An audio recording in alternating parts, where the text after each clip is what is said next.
اللہ تعالیٰ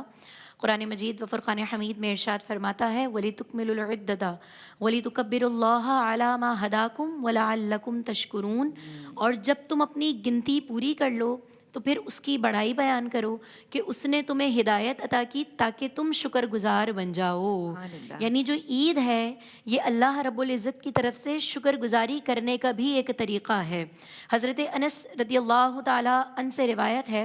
جب آقا کریم علیہ الصلاۃ والسلام مدینہ منورہ تشریف لائے تو اس زمانے میں جو زمانے کے لوگ تھے وہ 2 ایام میں یعنی کہ پورے سال میں 2 دن خوشیاں منایا کرتے تھے۔ آقا کریم علیہ الصلاۃ والسلام نے پوچھا تمام صحابہ سے کہ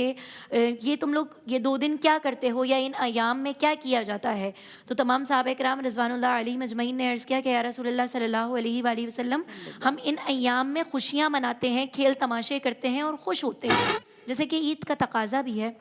تو آقا کریم علیہ الصلاۃ والسلام نے فرمایا کہ تمہارے جو یہ 2 دن ہیں، ان 2 دنوں کو اللہ رب العزت نے ان 2 دنوں کو 2 بہت خوبصورت ایام یعنی کہ عید الفطر اور عید الاضحیٰ میں تبدیل کر دیا ہے۔ یعنی کہ عید الفطر جو ہے وہ اللہ رب العزت کی طرف سے مسلمانوں کے لیے خوشیاں منانے کا دن ہے، خوش ہونے کا دن ہے، اور چونکہ دین اسلام ہمارے لیے ایک مکمل ضابطۂ حیات ہے جو ہمیں اس پر بھی رہنمائی دے رہا ہے کہ ہمیں کس طرح عید کو گزارنا ہے، اور وہ ہمیں مل رہی ہے آقا کریم علیہ الصلاۃ والسلام کی سیرت طیبہ سے کہ کس طرح آقا گزارا کرتے ہیں کہ عید کے دن سب سے پہلے تو صبح جلدی بیدار ہونا ہے، پھر مسواک کرنی ہے، پھر غسل کرنا ہے۔ حضرت خالد بن سعد رضی اللہ تعالیٰ عنہ سے روایت ہے نبی کریم صلی اللہ علیہ وآلہ وسلم عید الفطر، عید الاضحیٰ اور یوم عرفہ کے دن غسل فرمایا کرتے تھے، خاص کر غسل فرمایا کرتے، یعنی اس دن غسل کرنا ضروری ہے، یہ بتا دیا گیا۔ پھر اس کے بعد عیدگاہ جو ہے وہ تشریف لے کر جانا، تو جب آپ عیدگاہ جا رہے ہیں تو اس میں جلدی کرنی ہے،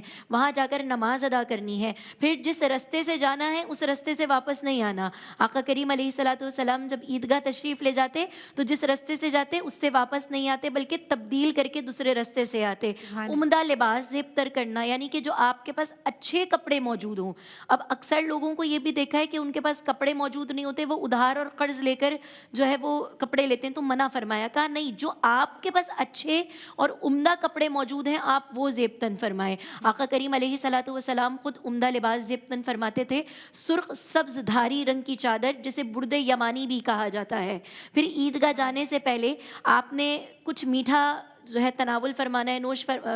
کھانا ہے، اور آقا علیہ الصلاۃ والسلام کھجوریں کھانا پسند فرماتے تھے جو طاق اعداد میں ہوتی تھیں، یا تو 3 یا 5 یا پھر 7 ہوا کرتی تھیں۔ پھر خوشبو لگانے کا اہتمام کرنا کہ اس دن خوشبو کا اہتمام کرنا ہے، خوشبو لگانی ہے، خوشی ہے نا، مسرت کا موقع ہے۔ پھر جب آپ مسجد جا رہے ہیں، عیدگاہ جا رہے ہیں، تو آپ کو صدقہ فطر ادا کرنی ہے، وہ بھی ادا کرنا ضروری ہے۔ پھر اس کے ساتھ ساتھ آپ نے صلہ رحمی کرنی ہے، یعنی کہ اگر کوئی رشتہ دار، کوئی آپ کا چاہنے والا، کوئی آپ کے قریبی لوگ، کوئی آپ سے ناراض ہے، آپ کا کوئی دوست ناراض ہے، کوئی بھی ناراض ہے، تو آپ نے اسے منانا ہے، آپ نے اسے گلے لگانا ہے، کیونکہ یہ دن ہی ایسا ہے۔ اور سب سے بڑھ کر کہ آپ نے اللہ رب العزت کی خوب خوب بڑائی بیان کرنی ہے، اس کا شکر ادا کرنا ہے، اس کے آگے سجدہ ریز رہنا ہے، اور اللہ رب العزت ہمیں اسی طریقے کے مطابق آقا کریم علیہ الصلاۃ والسلام کے سنت طریقے کے مطابق عید سعید گزارنے کی توفیق عطا فرمائے۔ اللہم آمین۔